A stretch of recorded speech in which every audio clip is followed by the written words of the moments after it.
Massachusetts, at the Oak Grove Cemetery, a rural cemetery that was made in the 1880s, and it was made in the garden style that had been started at Mount Auburn Cemetery in Cambridge in the 1820s.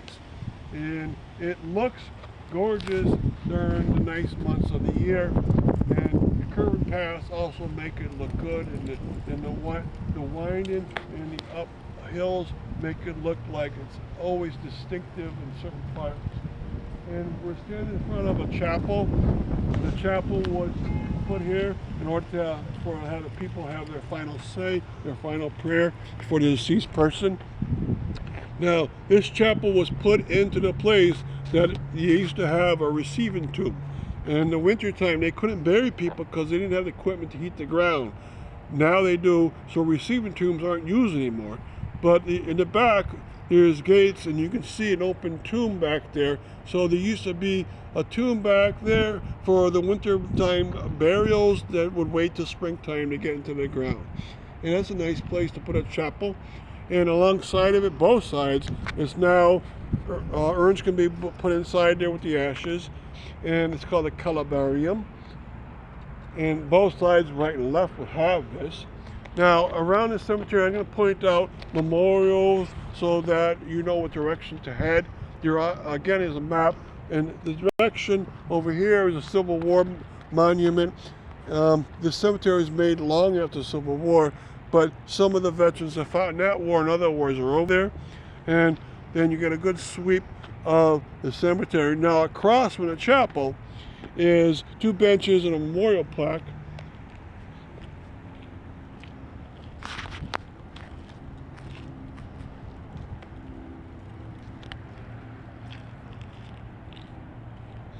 Okay, and the bench tells you the cemetery was made in 1881, and that in the year 2006 it had its 125th anniversary. All right, so it's not a very old cemetery at all. 1881 is fairly recent by most standards, and this could possibly be the last rural cemetery put into the United States anywhere, because they went out of fashion very quick.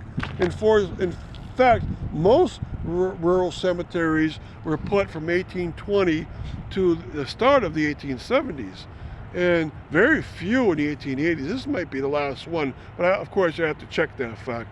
Now, there's a memorial plaque behind it for the people that donated, and it's one memorial I want to point out to you that's very interesting.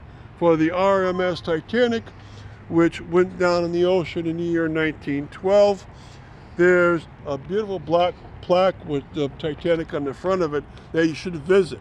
And on the back, it tells you a memorial of all the members that died on the Titanic. But it points out two people from Springfield that were on the Titanic and happened to have died. So it's good to read the front and back of that. It's very nicely made. What we're going to do now is we're going to start pointing at the entrance gate, and it's very far in the distance, but what we're going to do is we're going to make a 360 degrees panoramic video. And coming in that gate is one of the grandest gates I've ever seen in a cemetery or anywhere. It's quite beautiful. We'll stop there, but we're going to do a 360 now.